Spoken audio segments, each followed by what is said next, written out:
नमस्कार सभी दोस्तों को। मित्रों, जनसुलभ पुस्तकालय की ओर से कृष्णा सोबती जी पर केंद्रित एकाग्र की इस नई कड़ी में आप सभी का हार्दिक स्वागत है। यह इस एकाग्र की 12वीं कड़ी है और आज हमारे साथ कथाकार और उपन्यासकार शर्मिला जालान जी उपस्थित है। नमस्ते। नमस्कार। मैं आप सभी मित्रों की ओर से उनका हार्दिक स्वागत करता हूं। मित्रों, शर्मिला जालान जी की नई पुस्तक 19वीं बारिश अभी हाल ही में प्रकाशित होकर आई है। आप सभी मित्रों की ओर से इसके लिए उन्हें हार्दिक बधाई। यह इनका उपन्यास है। आज अपनी इस बातचीत में शर्मिला जी कृष्णा सोबती जी से जुड़ी हुई कुछ यादें हमसे साझा करेंगी और उनकी एक बेहद जरूरी पुस्तक, बेहद उपयोगी और सारगर्भित कृति ए लड़की पर बातचीत करेंगे। मित्रों, ए लड़की एक ऐसी किताब है जो खूब पढ़ी गई है, खूब सराही गई है और खूब मंचित भी हुई है। दिल्ली के अपने उन दिनों में मुझे भी कुछ ऐसा संयोग मिला कि उसका एकाधिक मंचन देख पाया। मां बेटी के बीच दुनिया भर की बातें होती हैं। मां का भरा पूरा व्यक्तित्व है और मां अपनी मां को भी याद करती है, ममत्व को याद करती है, मातृत्व को याद करती है और कई बार बेटी के अकेलेपन की चिंता करती है, उसे राय देती है। और जिस तरह से वह लड़की अपनी मां की देखभाल करती है और अपने अकेलेपन में भी वह जिस शिद्दत के साथ अपनी मां के साथ खड़ी रहती है, वह सब बेहद उल्लेखनीय है। और मां भी चाहे उसे जब तक कुछ कहे, मगर उसके निर्णय का जिस तरह का सम्मान करती है, वह अपने आप में कृष्णा सोबती जी की कलम का एक सशक्त उदाहरण है। ये दोनों ही चरित्र बेहद महत्वपूर्ण है।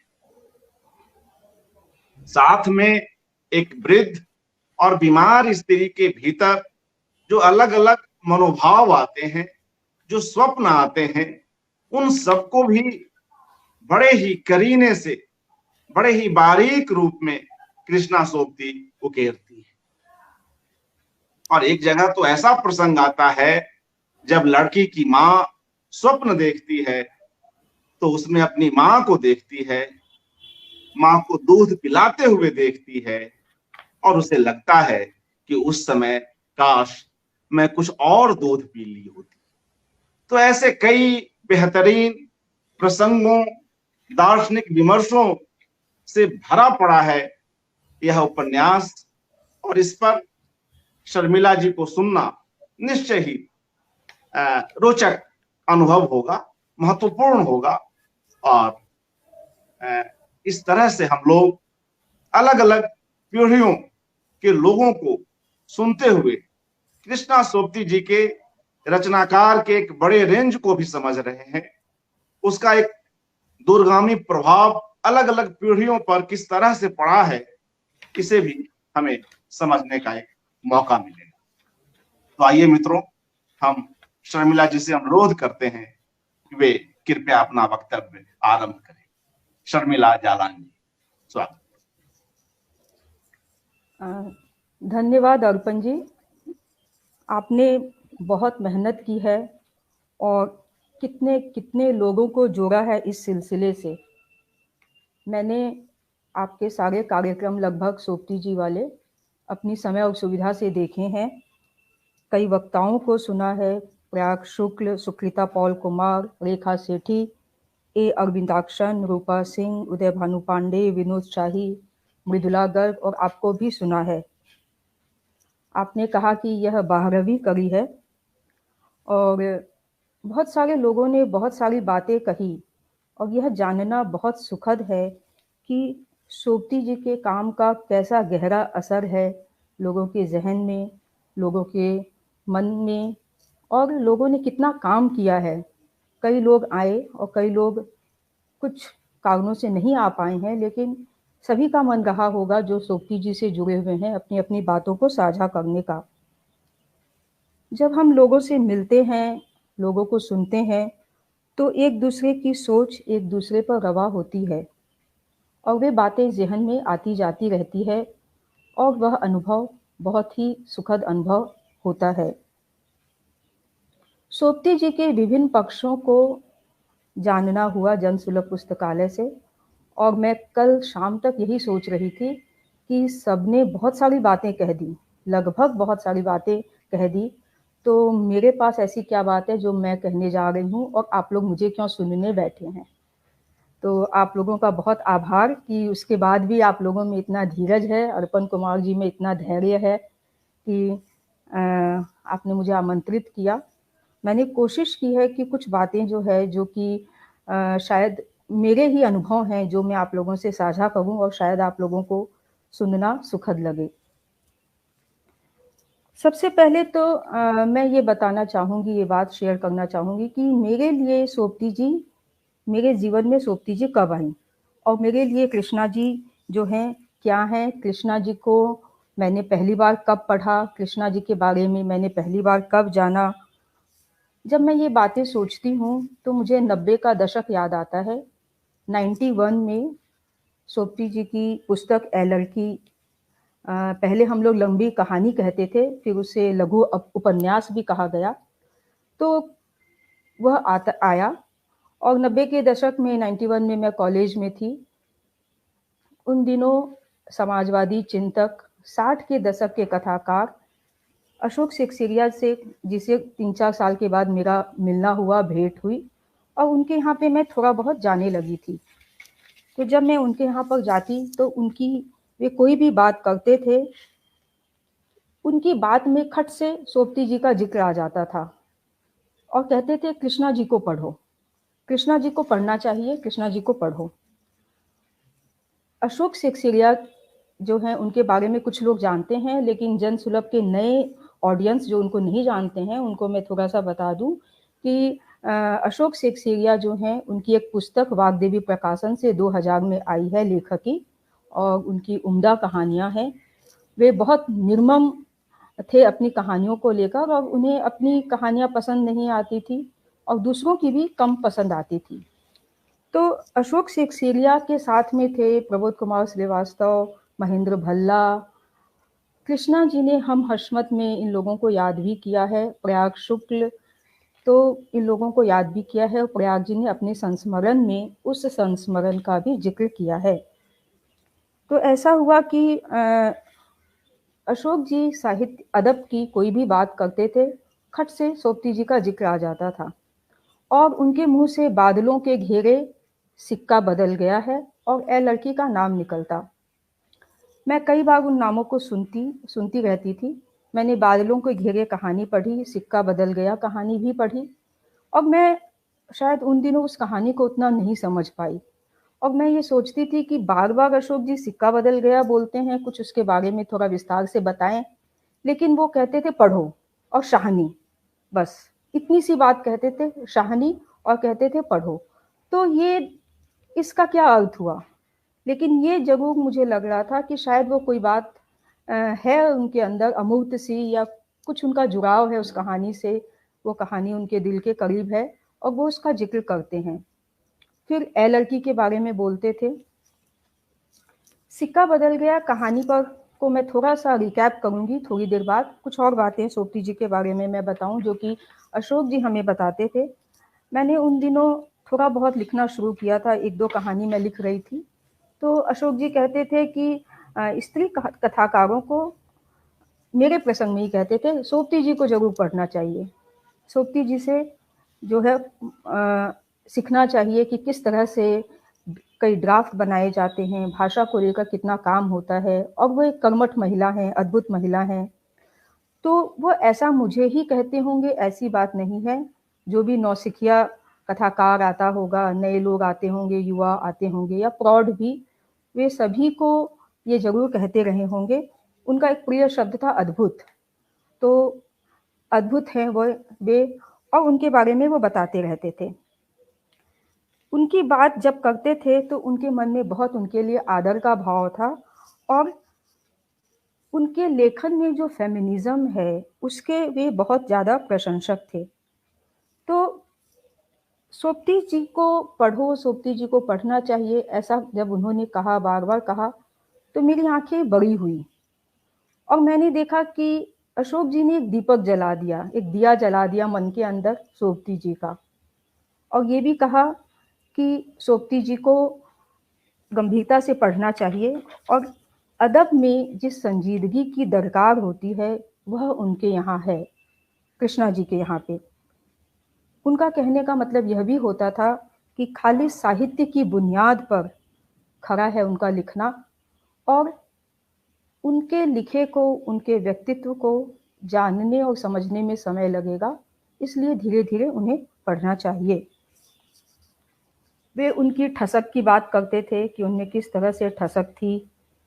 उन्होंने, सोपती जी ने साहित्य में शॉर्टकट का रास्ता नहीं अपनाया, और साहित्य की क्या मियार होती है, क्या कसौटियाँ होती है, वह वे कहते थे कि सोपती जी जो हैं उनके जीवन को जानने से थोड़ा बहुत समझ में आएगा। यानी वे किस तरह से साहसी हैं, निर्भीक हैं, अपना जीवन अपनी शर्तों पर, अपना लिखना अपनी शर्तों पर, और मशहूरी पर उनकी नज़र उस तरह से नहीं है या नहीं ही है, ये सारी बातें वो बताना और समझाना चाहते थे।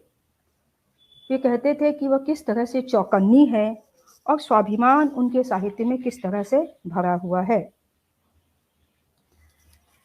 सोपती जी, जब मैं उनसे मिली तब एक ही बार कलकत्ता आई थी, लेकिन उसके पहले 80 के दशक में अशोक जी कलकत्ता आ गए थे दिल्ली छोड़कर, और बालेश्वर जी ने बताया कि 2-3 बार सोपती जी कलकत्ता आई थी। तो कलकत्ता भी जब आती थी अशोक जी से मिलती थी।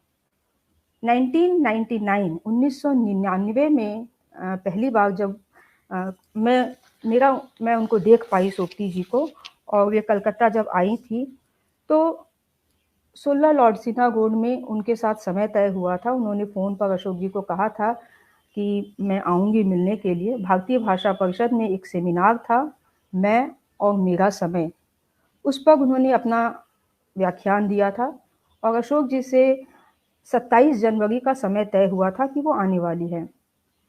27 जनवरी को हम लोग शाम को उनका इंतज़ार करते रहे, उनके लिए नाश्ते वगैरह का प्रबंध भी कर लिया था, लेकिन वो आ नहीं पाई। फिर 28 तारीख को अशोक जी ने मुझे फ़ोन किया कि सोपती जी अभी 1 घंटे में आ जाएंगी। तो मैं बहुत उत्साह से उनको मिलने और उनको देखने के लिए चली गई। अशोक जी ने अपना कुर्ता पकड़ा और बताया कि ये ठीक है ना जो मैंने पहना है, और वे इतने उत्साही थे कि वो गुजराती की दुकान से खुद जाकर ढोकला लेकर आए थे। तो ये सब सारी तैयारियां हम लोगों ने सोपती जी के लिए की थी, और मेरे अंदर यह रोमांच था कि बादलों के घेरे, सिक्का बदल गया है, और ए लड़की, जिनकी बात अशोक जी हमेशा करते हैं, उनकी उस लेखक से मैं मिलने वाली हूँ। सोपती जी आई अपने समय से, और मैंने जब दरवाजे पर उन्हें देखा तो पारंपरिक पहनावा, सिर पर आंचल, और पूरी तरह से कवर्ड, माने सिर्फ उनके हाथ दिख रहे हैं, और ऐसा ग्रेसफुल प्रेजेंस उनका, ऐसा गरिमामय उनका व्यक्तित्व कि ऐसा लगा कि पूरा माहौल सुवासित हो गया है।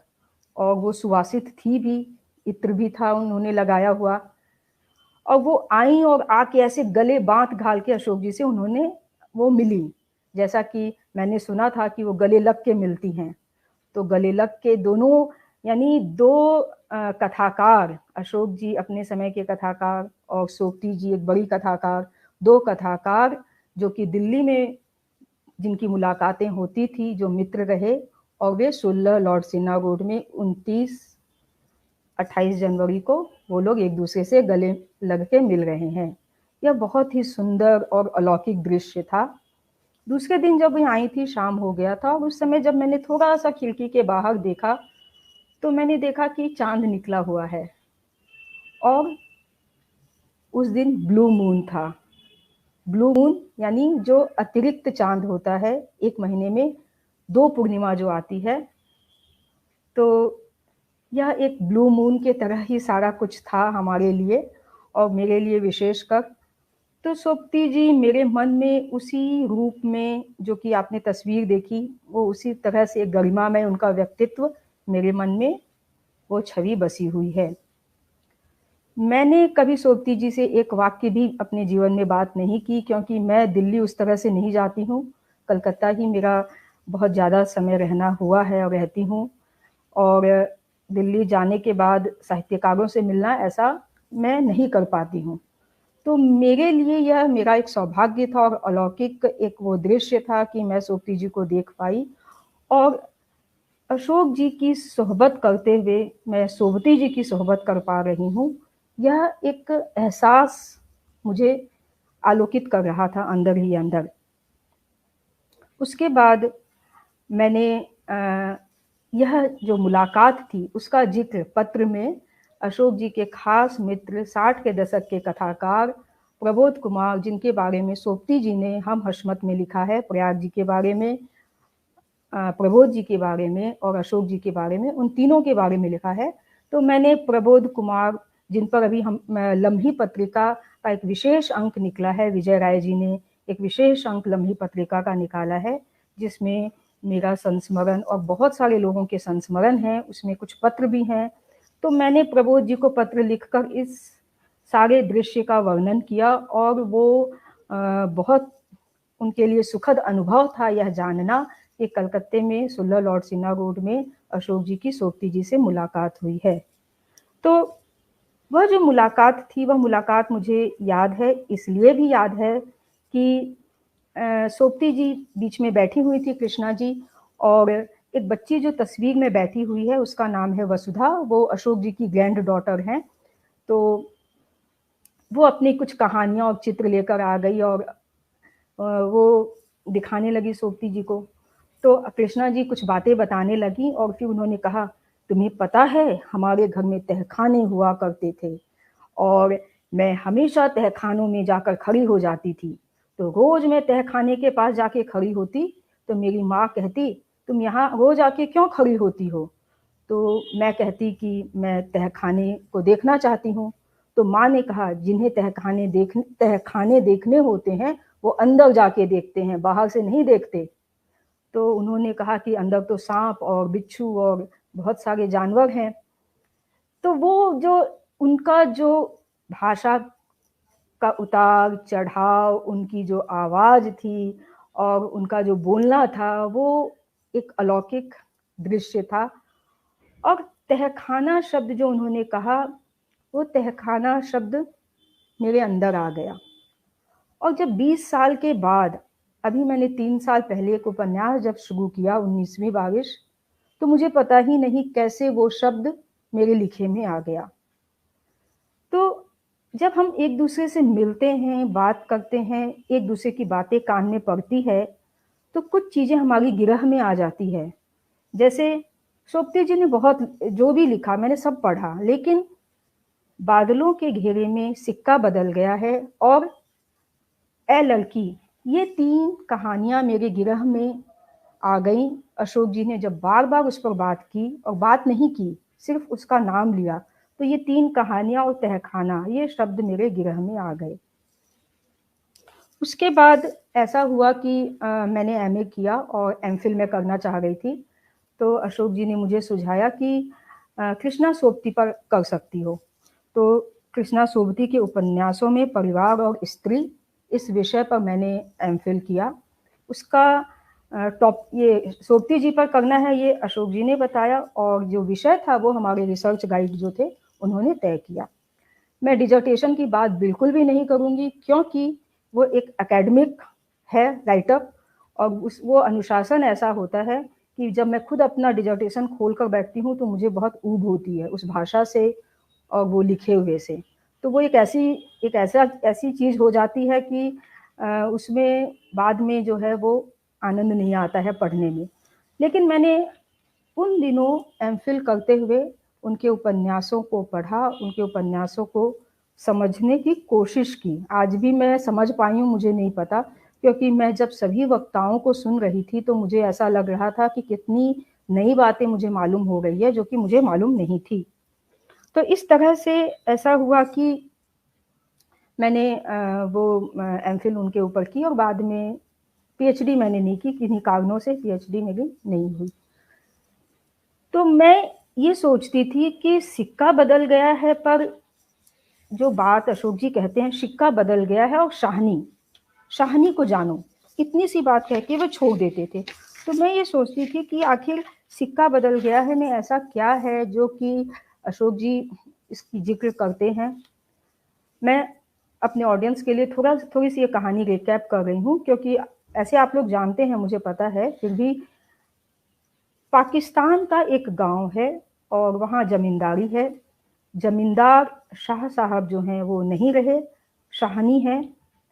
शाहनी सुबह सुबह चिनाब नदी पर नहाने के लिए जाती है और वो देखती है कि वहाँ पर अब वैसी हलचल नहीं है, इतनी स्त्रियाँ भी नहीं हैं, आबो हवा कुछ बदली हुई है, उसे कुछ बदला बदला नजर आता है। और वो राम का नाम लेते हुए जो है वो स्नान वगैरह करके निकल कर आती है। तब उसे थोड़ा धीरे धीरे और एहसास होने लगता है शाहनी को कि कुछ बदल गया है, बदल रहा है। फिर उसे ये पता चलता है कि एक ट्रक आती है जो कि यहाँ के लोगों को बॉर्डर पार जो है ले जाती है हिंदुओं वहाँ पर। और शाहनी जो है उसने शेरा जो है गांव का एक लड़का, उसको बहुत प्रेम किया, उसे पाला, उसे अच्छी तरह से बड़ा किया। तो शेरा गंडासा लेकर घूम रहा है और उसे ये एहसास हो जाता है कि वो उसको मारने के लिए घूम रहा है। तो शाहनी को ये पता है कि अब उसे ये गांव छोड़कर जाना है। शाहनी की हवेली है। गांव में हवेली होना बहुत बड़ी शान और शौकत की बात होती है। उसके पास खेत हैं, खलिहान है और चांदी सोना धन सभी कुछ है। लेकिन शाहनी जो है उसे ये समझ में आ जाता है कि अब उसे जाना है। तो वो अपना दिल कड़ा करके जो है ट्रक पर जाकर बैठती है और उसके मन में एक बार आता है कि क्या पीछे घूमकर हवेली को देख ले। लेकिन वो हवेली को देखना नहीं चाहती क्योंकि मन कमजोर हो जाएगा। और जब वो जाने लगती है तो उसे समझ में आता है कि वो कितनी अकेली है। जब वो जाने लगती है तो सब उसको कहते हैं कि शाहनी तुम कुछ तो बोल कर जाओ, कुछ ले जाओ यहाँ से, अकेली तुम्हारे काम आएंगे। तो वो कुछ भी लेकर नहीं जाती है और वो कहती है कि नहीं, तुम सब मेरे बच्चे हो, मेरे आसामी, ये सब तुम्हारे काम आएगी ये चीज़ें। और शाहनी जो है जब वो ट्रक पर चढ़ जाती है तब उसका दिल ताग ताग हो रहा है और अपरिग्रह की वह एक मिसाल है। अभी जो है पिछली बार जो वक्ता थे विनोद शाही जी, उन्होंने बहुत अच्छे से विस्तार से इस कहानी पर बात की और वो वहाँ से चली जाती है। तो ये जो कहानी है भारत विभाजन की, जितनी भी कहानियां हैं उस कहानी में यह कहानी सोपती जी की महत्वपूर्ण कहानी, सोपती जी की भी कहानी महत्वपूर्ण कहानी है, इम्पोर्टेंट कहानी है। फिर मुझे अब मुझे ये समझ में आया कि सिक्का बदल गया है कि बात बार बार अशोक जी क्यों करते थे और शाहनी की बात वो क्यों करते थे। यह विषय उनके दिल के करीब था, भारत विभाजन, कश्मीर की समस्या, ये विषय अशोक जी के दिल के बहुत करीब था और इस पर वो बात करते थे। तो इस तरह से अशोक जी की सोहबत से मैं कृष्णा जी की सोहबत कर रही थी और कृष्णा जी का उन्होंने, जैसे मैंने कहा कि एक दिया मन में जला दिया और सभी कथाकार, रचनाकार, अदब के लोग जो उनके यहाँ आते रहे हैं सभी से वो कृष्णा जी की चर्चा करते रहे होंगे। और उन्होंने एक पत्थर जो है बुनियाद एक डाल दी, एक पत्थर जो है वो उन्होंने अपनी तरह से लगा दिया और कहा कि अब इस पर इमारत खड़ी करो, यानी यहाँ से टेक ऑफ कीजिए। कृष्णा जी जो एक बड़ी कथाकार, जिन्होंने जीवन में अपनी तरह से अपने जीवन को जिया, अब स्वाभिमान के साथ, और उनकी वो सब बातें मैं नहीं करूँगी, कई तरह की बातें मैंने सुनी उनकी नाराज़गी को लेकर, उनके व्यक्तित्व को लेकर। लेकिन मेरे मन में कृष्णा जी की जो एक छवि है, वो उनके टेक्स्ट से जो बनती है, वो छवि बहुत उज्जवल छवि है, और मैं उसके प्रति मेरे मन में बहुत अनुराग है। और यह इसीलिए हुआ क्योंकि अशोक जी ने जो है उन पर थोड़ा मुझे समझाया, उस पर संवाद किया, और वो रास्ते मेरे लिए खोले। अब मैं थोड़ी सी बात जो है ए लड़की पर करूंगी। अर्पण जी, मेरी आवाज ठीक से आ रही है ना? जी जी। तो बिल्कुल। मैं अब ए लड़की जो है उसके ऊपर मैं थोड़ी सी बात करूंगी। ए लड़की पर पिछले दिनों बहुत बातें हुई, थोड़ी थोड़ी सभी ने बातें की। कल मृदुला जी को सुना, उन्होंने भी बहुत सुंदर बातें साझा की। लेकिन मेरा जो ए लड़की को लेकर कुछ ऑब्जर्वेशन है, जो कि जिस पर आप लोग असहमत भी हो सकते हैं, सहमत भी हो सकते हैं। ऐसा कुछ भी नहीं है कि आप लोगों को लगे कि मैं ठीक ही बोल रही हूँ। तो एक तो ए लड़की जो थीम है, उसमें माँ और बेटी का जो संवाद है, वह थीम अपने आप में बहुत दिलचस्प है। यानी माँ और बेटी का संवाद एक ऐसा शाश्वत है, एक ऐसी ऐसी यूनिवर्सल सी चीज है जिसको हम लोग, वो हमारे स्त्रियों के दिल के बहुत करीब होता है। और ये भी मन में बात आती है कि ए लड़की में ऐसा क्या नया है जो बताया जा रहा है। माने माँ क्या बेटी को नहीं जानती है, और बेटी क्या माँ को नहीं जानती है? यानी माँ पुत्री को नहीं जानती और पुत्री माँ को नहीं जानती, क्या ऐसा है? तो ऐसी क्या जरूरत आन पड़ी कि दोनों को संवाद करना पड़ा, या ए लड़की की क्या जरूरत है? तो ये एक मेरे मन में एक प्रश्न रहा। और ए लड़की जो है वो मुझे बहुत दिलचस्प कहानी लगती है, क्योंकि ए लड़की में अगर हम ये देखें कि उसमें घटनाएं कुछ नहीं है, कुछ भी नहीं हो रहा है। माँ की पट्टियाँ बदली जा रही, माँ को कुछ खाना है तो वो कभी वो आम के ऊपर मलाई मार के जो है वो चाहती हैं कि उनको दे दिया जाए, वो खा रही हैं। और माँ जो है वो लड़की को बहुत सारी बातें बोल रही है, लड़की को अपनी। तो वहाँ पे ऐसा कुछ भी नहीं होगा। लेकिन जो नाटक लिखते हैं वो जानते हैं कि संवाद लिखना कितना कठिन काम है, और ये कहानी पूरी संवाद से आगे बढ़ती है। उसमें माँ जो है एक साथ वहाँ पे, कृष्णा जी ने एक साथ 3 पीढ़ियों को वहाँ पर वो लेकर आ गई हैं। माँ अपनी नानी को भी याद करती है, माँ को भी याद करती है, और लड़की भी है। तो ये 2 3 4 पीढ़ियाँ जो है साथ साथ में चलती रहती हैं। और वहाँ पर आपस में उस तरह से कोई बड़ी घटना या कुछ हुआ वैसा नहीं है। लेकिन हम ये देखते हैं कि ए लड़की जो है वो इतना समृद्ध टेक्स्ट है कि हम उसको पढ़ते हुए, एक मल्टी लेयर्ड टेक्स्ट है, वो बहुस्तरीय टेक्स्ट, उसमें हम डूब जाते हैं।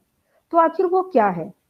एक बात जो मुझे लगी कि उसमें ए लड़की कहानी जो है उसमें हम देखते हैं कि वहाँ पर एक आलाप है, वार्तालाप है।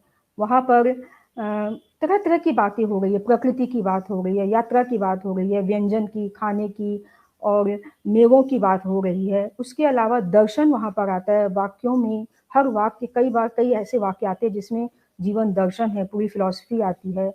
और उसके अलावा परिवार की बात, परिवार का महत्व, पिता जो है उनके बारे में बात। तो तरह तरह की चीजें जो है वो उस टेक्स्ट में आती जा रही है। एक चीज मुझे ये लगा कि ए लड़की जो कहानी है उसका यदि हम 3 भाग करें, तो एक भाग जो है उसका, उस कहानी में बहुत ज्यादा माँ जो है जो लगातार लड़की को बोल रही है कि लड़की, तुम नीली चिड़िया बन के क्यों घूम रही हो? तुम्हारे जीवन में क्या रह जाएगा? तुम किसे पुकारोगी? यानी माँ जो तंज करती है बेटी पर, वो एक भाग, पूरा एक भाग है उस टेक्स्ट में। जो टीस है माँ के अंदर, टीस जो शब्द है वो बिल्कुल सही मुझे लगता है कि माँ के अंदर वो टीस है कि पुत्री जो है, उनकी बेटी अनब्याही है, उसका ब्याह नहीं हुआ। माँ ये भी कहती है कि लड़की, तुम किसी को सताओगी नहीं, और किसी के द्वारा सताई भी नहीं जाओगी। वो भी एक बात वो कहती है माँ। लेकिन माँ जो है वो अपने परिवार की बात, अपने पिता की बात, अपने पति की बात करते हुए ये भी बताती है कि वहाँ पे वो सारी बातें भी बताती है कि पिता के घर में जो है, उनके अपने पिता के नाना के यहाँ पर जो था वो भेदभाव था लड़के और लड़की में। इनका ससुराल जो था, पति भी अच्छे थे और ऐसा नहीं था कुछ। तो माँ की जो उपलब्धियां हैं वो माँ बताती, यानी ये जो टेक्स्ट है इसमें एक घर उल्टा एक घर सीधा, ऐसा घर ये चलता है। जैसे हम कोई स्वेटर बुनते हैं, कोई चीज को बुनते हैं, एक घर सीधा एक घर उल्टा। माँ जो है ये कह रही है मुझे जीवन में ये मिला, तुम्हारे पास क्या है? फिर तुरंत कहती है अच्छा तुम्हें कुछ नहीं मिला तो भी तुम अपने आप में तो आप हो। तो कभी उस पर कभी उसको डांटती है, कभी तंज करती है, कभी उसके जीवन को सही बताती है। तो ये माँ के अंदर एक घर उल्टा चलता है, एक घर सीधा चलता है, और यही जीवन में होता है। हम अपने जीवन में देखते हैं कि हम एक लहर आती है, एक लहर जाती है, यानी कभी हम एक बात सोचते हैं, दूसरे ही पल हम दूसरी बात सोचते हैं। तो ये जो मानव मन की जो जटिलता है, ये बहुत सुंदर से वहां पर आती है, जो कि वहां जटिल बनकर नहीं आती है। वहां कोई पेचीदगी नहीं है, कोई जटिलता नहीं है। लेकिन जब एक कथाकार दूसरे कथाकार की चीज को पढ़ेगा तो वो समझेगा कि ये किस तरह का एक टेक्स्ट है जिसमें वो दोनों बात साथ में आती चली जा रही है। और मुझे एक बात ये भी लगती है कि माँ जो है, माँ उस पीढ़ी की माँ है जिसमें विस्मरण है।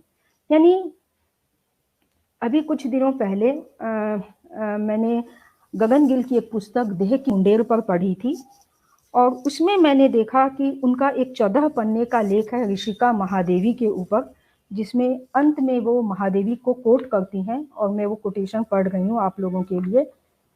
पुरुष की स्वार्थपरकता को विस्मरण कर सके तो भावी समाज का स्वप्न सुंदर और सत्य हो सकता है। यानी पुरुष की स्वार्थपरकता का विस्मरण, दूसरों ने तुम्हारे साथ क्या किया इसका विस्मरण, ऐसा कोई सुझाव भारत जैसी किसी प्राचीन परंपरा से ही आ सकता था, जहां कभी दलदल है, कभी सूखी उजली ठोस धरती। यह जो पुस्तक है देह की मुंडेर पर, यह पुस्तक मैंने पिछले दिनों पढ़ी थी। और ये विस्मरण जो है, ये विस्मरण माँ की पीढ़ी में है। कुलभूषण का नाम दर्ज कीजिए में अलका सरावगी किसी अलग संदर्भ में, अलग कहानी में कहती हैं भूलने का बटन, वहां भी विस्मरण की बात है।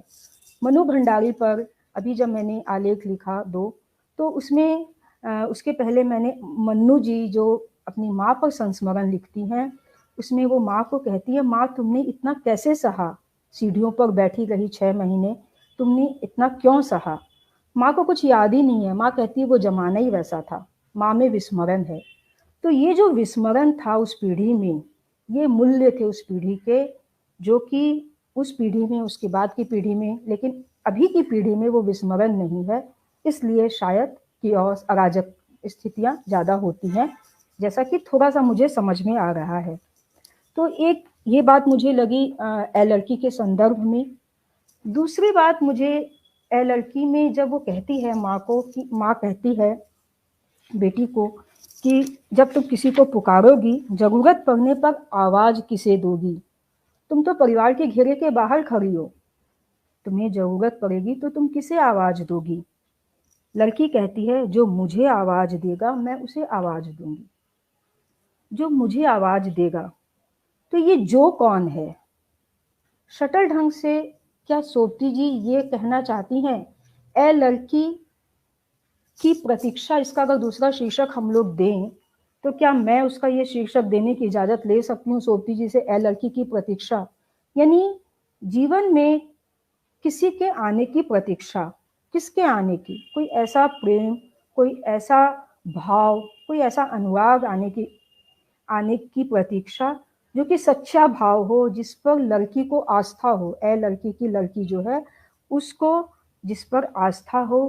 क्या कृष्णा जी के मन में ऐसी कोई बात थी कि कोई एक ऐसा आए जो किसी भी उम्र में आए, प्रौढ़ावस्था में आए ए लड़की के, तब वो शादी के घेरे में जाने की थोड़ी सी हिम्मत कर सकेगी।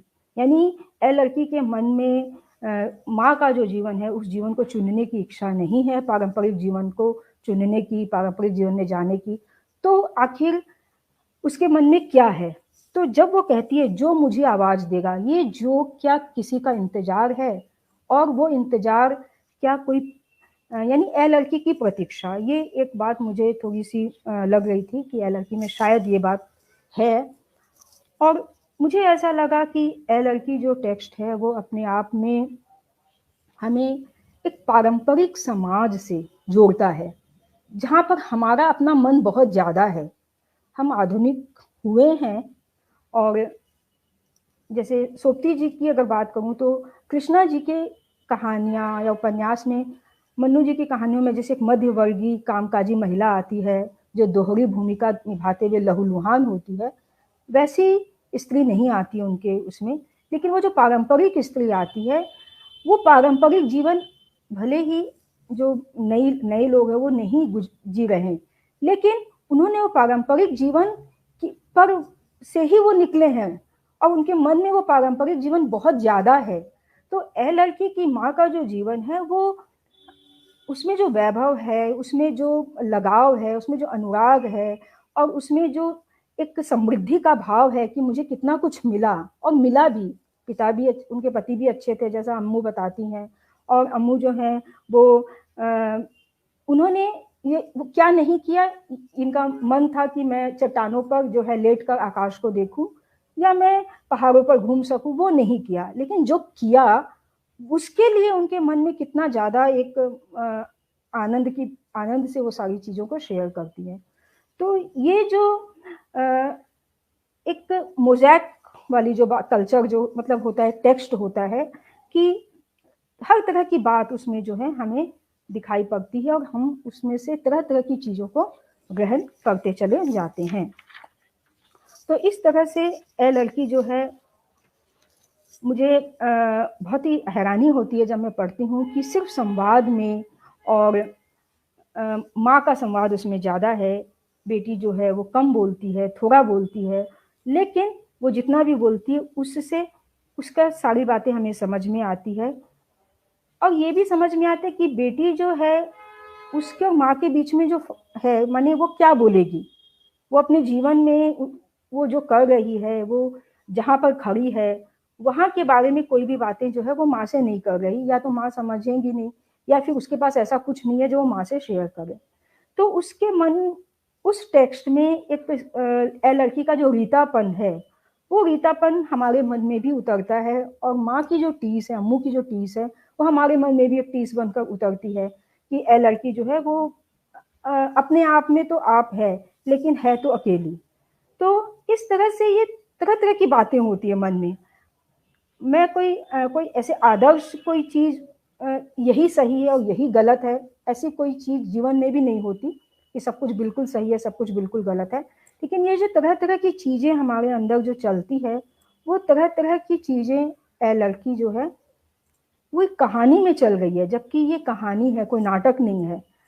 मैंने एक 70-80 पन्ने की एक लंबी कहानी, जिसमें माँ जो है वो अपने विराट जीवन को साझा कर रही है, और सूसन वहाँ पे थोड़ी देर के लिए कभी कुछ कुछ काम करते हुए दिखाई दे रही है हमें, और लड़की जो है वह जब माँ बहुत तंज करती है, तुम बोलो बोलो, तब वो कुछ कुछ बोलती है। एक बात मुझे ये भी लगी कि ये जो टेक्स्ट है, इसमें एक बहुत तनाव है इसमें।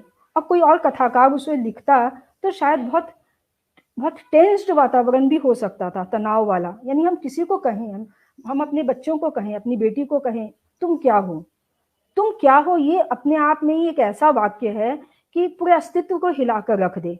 माने एक ऐसी बात, और जिसने कहा उसके पास हम एक मिनट नहीं रुकना चाहें कि उसने तो मेरी अस्मिता जो है उस पर प्रश्नवाचक चिन्ह लगा दिया। तो ये कैसा एक तनाव जैसा एक पूरे मन में आता है, पूरे एकदम रोए कांप जाते हैं कि ऐसा वो माँ बार बार बोल रही है।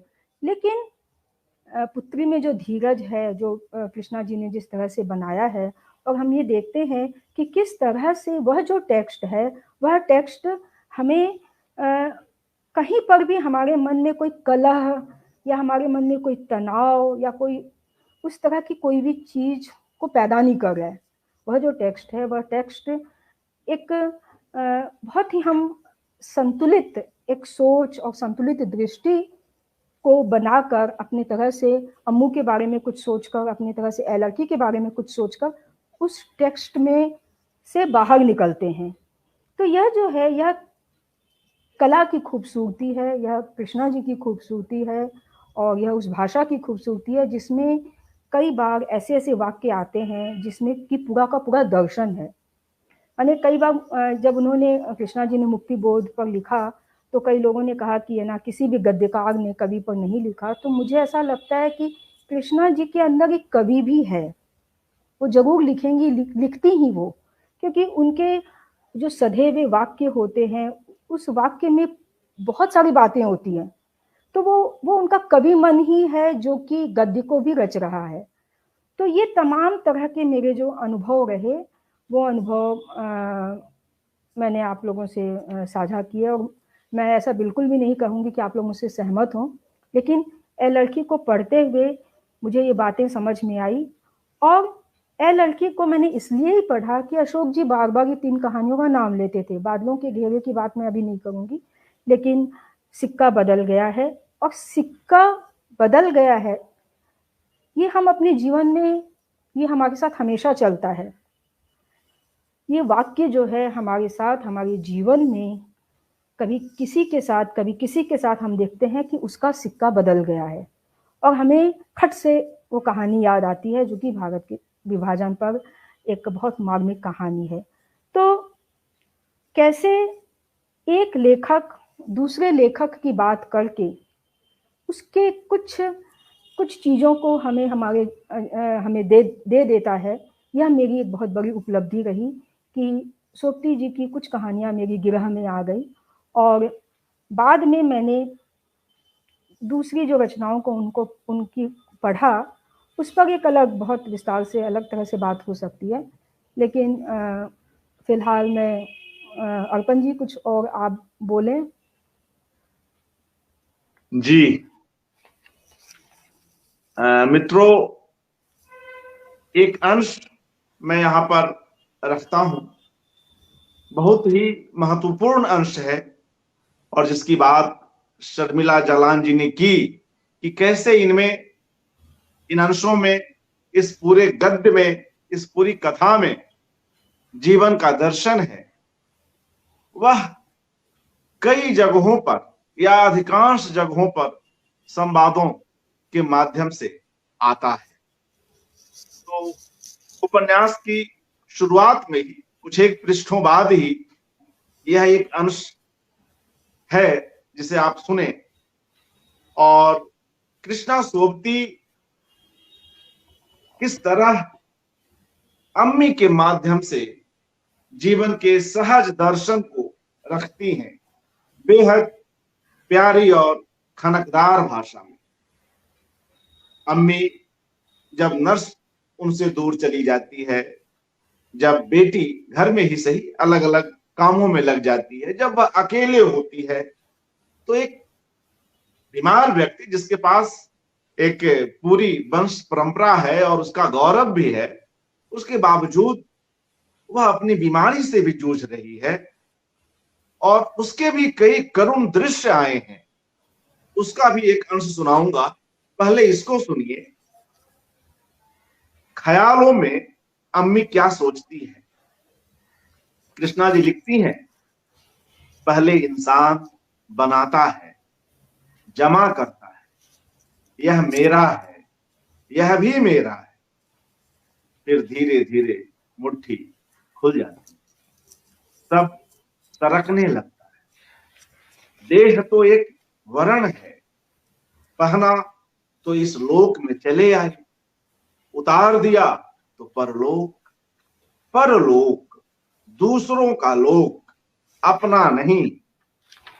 जाने कितने नक्षत्र स्थित हैं इस ब्रह्मांड में, कोई जीने वालों का, कोई मरने वालों का और कोई हम जैसे बीमारों का।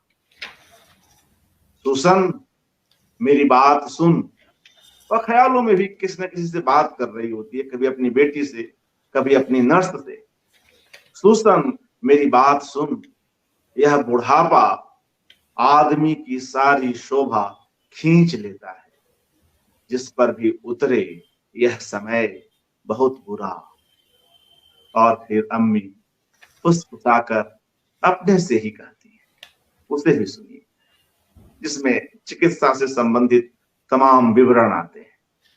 ऑपरेशन, डॉक्टर, दवा पट्टी, इंजेक्शन, ग्लूकोज, ऑक्सीजन। डॉक्टर बनकर जिस्म को फरोल डाला, मार सैकड़ों सुइयां चुभो डाली। बदन में अब रह ही क्या गया, सिर्फ आवाज बाकी है।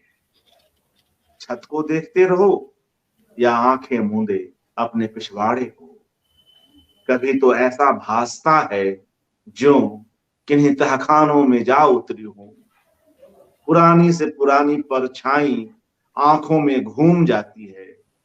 सोचे तो व्यतीत से भी क्या डरना, अगन से पहले का धुआं है, अगन से पहले का धुआं। ऐसे कई बड़े ही संवेदनशील अंश इस उपन्यास में पढ़ने को मिलते हैं, जो आपको रुलाते हैं, जो आपको हंसाते भी हैं, जो दो पीढ़ियों के बीच जो संवाद हैं और उसके बहाने एक दूसरे की चिंता करने की सहज कोशिश है, उसको भी उकेरते हैं।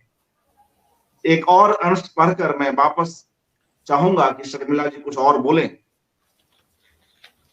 अंश शायद मुझे भी ना मिल पाए, लेकिन उसमें यह बात आती है कि कैसे अम्मी जो है अपने नर्स द्वारा की जाने वाली सेवा को लेकर भी कितनी सजग है। वह सोचती है इसका कर्ज मैं कैसे उतारूंगी। वह जिस तरह से उसका ध्यान रखती है, कई बार उसे लगता है कि मैं गुनहगार हूं। वह एक ऐसी भरी पूरी स्त्री है जिसने एक ऐसा जीवन, एक ऐसा परिवार देखा है। वह खुद को कई बार बड़ा बेबस महसूस करती है। वह कहती है कि यह पतझड़ में पत्तों का बारिश है, यह कोई नर्म और गीली बारिश नहीं है, यह सूखे पत्तों की बारिश है। यह पूरी कथा आह्वान करती हुई कथा भी है। बीमार मां अपनी प्यारी बेटी को, उसकी संगति को बार बार जीना चाहती है, महसूसना चाहती है। ऐसे कई बातें हैं जो हम कर सकते हैं। शर्मिला जी कुछ और आप कहना चाह रही हैं? समझता अर्पण जी लगभग सभी कह दिया मैंने, लेकिन बस यही कि उनके यहाँ जो एक पारंपरिक स्त्री का जो ताप आता है वह भी हमें अपनी तरह से बहुत समृद्ध करता है। और स्त्री की अस्मिता, स्त्री के स्वाभिमान की जो बात है वह तो हम वहाँ पर देखते ही हैं, लेकिन जीवन से जो एक अटूट अनुराग है, जीवन कितना विविधताओं में जीवन जिया जा सकता है, प्रकृति, व्यंजन, वस्त्र, रंग, कितने तरह से हम अपने जीवन को समृद्ध कर सकते हैं, जीवन में कितनी तरह के रंग को भर सकते हैं, वह उनके टेक्स्ट से गुजरते हुए हमें बार बार महसूस होता है, चाहे वह ए लड़की हो, चाहे मित्रों मरजानी हो। और आधुनिक स्त्री जो है उसके अंदर जो एक रिजेंटमेंट है, जो चीज़ों को से निकलने की जो एक छटपटाहट है वहाँ पर भी है, लेकिन वहाँ पर स्त्री के पास एक परंपरा का एक कुछ पकड़ी हुई है वहाँ पर, जो कि बाद में जो कुछ चीज़ें हमारे नज़र से गुजरती है तो हम वहाँ पर देखते हैं वहाँ वो नहीं होने के कारण जीवन में कलह जो है वो ज़्यादा दिखाई देती है। तो एक बड़ी कथाकार हैं सोबती जी, और सोबती जी का जो टेक्स्ट है वो बहुस्तरीय टेक्स्ट है, मल्टी लेयर्ड। उसमें इतनी सारी बातें हैं कि उसको हर उम्र में अलग तरह से समझने की ज़रूरत है। यानी कॉलेज के दिनों में मुझे जो कहानी समझ में आई वो आज अलग तरह से समझ में आ रही है। आज मुझे जो समझ में आ रही है वो 10 साल के बाद मैं उसे किसी और तरह से समझूंगी, ये मुझे बिल्कुल मेरा पूरा विश्वास है कि उस समय वो कहानी मुझे अलग तरह से आलोकित करेगी। तो कृष्णा जी का जो गद्य है वो बहुत समृद्ध गद्य है, और वो हर उम्र में अलग तरह से हमें आलोक से भर देता है, और उसमें हम अपने अपने तरह से अपने प्रश्नों के उत्तर जो है पा सकते हैं। कई सवाल भी हमारे मन में उठते हैं, हमारे मन में कई दुविधाएं भी होती हैं, और ऐसा ज़रूरी नहीं है कि उनकी सारी चीज़ों से हम सहमत ही हों, लेकिन उसके बाद भी उससे गुजरने से हमें ऐसा लगता है कि हाँ, एक जो पीस है, एक पैराग्राफ है, उसके ऊपर कितना काम किया गया है, कितना उनका अध्ययन है, उन्होंने कितनी किताबें पढ़ी होगी, कितने उन्होंने उसके पीछे तैयारी की है, वो बैकड्रॉप में कितना काम करती रही हैं, ये हमें समझ में आता है। उनके जो शब्द होते हैं, भाषा होती है। कई बार कई लोग ये भी कहते हैं कि वो इंजीनियर की तरह अपने वाक्यों पर बहुत काम करती है, माने एक नेगेटिव अर्थ में भी कई बार कहते हैं, लेकिन मुझे ये बहुत ही सकारात्मक लगता है ये पक्ष उनका, कि अपने रचने से इतना लगाव, हम एक मूर्ति बना रहे हैं और हम एक-एक उसके कोने-कोने को यदि हम बार-बार उसको पॉलिश करना चाहें तो क्यों नहीं करेंगे? हमें वो करना चाहिए, हमें वो हम बना रहे हैं, और हम जब पूरी तरह आश्वस्त हों, तभी हम उस चीज़ को प्रकाश में, दूसरों के प्रकाश में लाना चाहें, तो उसमें हमें हम ये हमारी चीज़ है। तो ये जो तैयारी है, यह हमें यह सिखाती है, जैसे अशोक जी का ये कहना था कि कृष्णा जी को पढ़ने से पढ़ने की ज़रूरत है, पढ़िए कृष्णा जी को। तो वो जो एक दीपक मन में जो जला रहे थे कृष्णा जी का, वो यही कहना चाह रहे थे कि लिखने के लिए बहुत अध्ययन की भी आवश्यकता होती है, लिखने के लिए कर्मठ होने की भी आवश्यकता होती है, लिखने के लिए अपने प्रति निर्मम होने की भी आवश्यकता होती है, जो कि मैंने पिछले कार्यक्रम में सुना कि चिन्ना उपन्यास उन्होंने बोनफायर कर दिया, उन्हें पसंद नहीं आया, उन्होंने सब मंगवा लिया प्रकाशक से और उसको बोनफायर कर दिया। तो ये जो चीज़ है, ये अंदर का कोई ताप है, ये साधना पड़ता है और ये ऐसे ही नहीं आता। तो अर्पण जी, मुझे लगता है कि मैं, और मेरे पास कुछ है नहीं अभी और शेयर करने के लिए। जी शुक्रिया शर्मिला जी, आप यहाँ आई और समय निकाली और अपना यह महत्वपूर्ण वक्तव्य दिया। मित्रों, अभी हाल ही में एक पुस्तक आई है सारा राय जी की, नबीला और अन्य कहानियां। बेहद ही शानदार कहानियां हैं इसमें, और इस पुस्तक के अंत में सारा राय अपनी नानी पर एक संस्मरण लिखती हैं, जिन्हें वे अम्मी कहा करती थी। जब मैं सारा राय के इस संस्मरण अम्मी को पढ़ता हूं तो मुझे ए लड़की की अम्मी भी याद आती है। दोनों ही में जिस तरह की जिजीविषा है वह काफी उन दोनों में साम्य है। बीमारी में एक जिंदा दिल व्यक्ति जब लड़ता है तो उसे हम कैसे चित्रित करें, यह कमाल कृष्णा सोबती जी में है। और ऐसा ही कुछ जीवंत चित्रण अम्मी नाम से इस संस्मरण में सारा राय ने भी किया है। मैं सोचता हूं कि इस अवसर पर इसका भी एक अंश पढ़ा जाए। बहुत ही जो इसका अंत है शर्मिला जी, करुणा से भरा हुआ अंत है, लेकिन उस करुणा में भी एक ह्यूमर है। जैसे ए लड़की में, जैसा कि आपने भी अपने वक्तव्य में कहा कि कोई और इसको बड़ा टेंस कर देता, लेकिन ए लड़की कोई टेंस किया हुआ गद्य हर जगह नहीं है। वहां तनाव भी है, लेकिन वहां जीवन की गर्मजोशी भी है, उसका स्वागत भी है। वहां एक माँ भी है, माँ अपने माँ को याद कर रही है। वहां दुग्धपान है, वहां बच्चों के आने से जीवन कैसे बदलता है उसकी चर्चा है। वहां पिता है, तमाम रंग है, बीमारी भी है, मृत्यु भी है, लेकिन मृत्यु और जीवन का सामीप्य जो गद्यकार, जो लेखक बेहतर ढंग से उसको गूंथ सके, वही एक बड़ा लेखक है।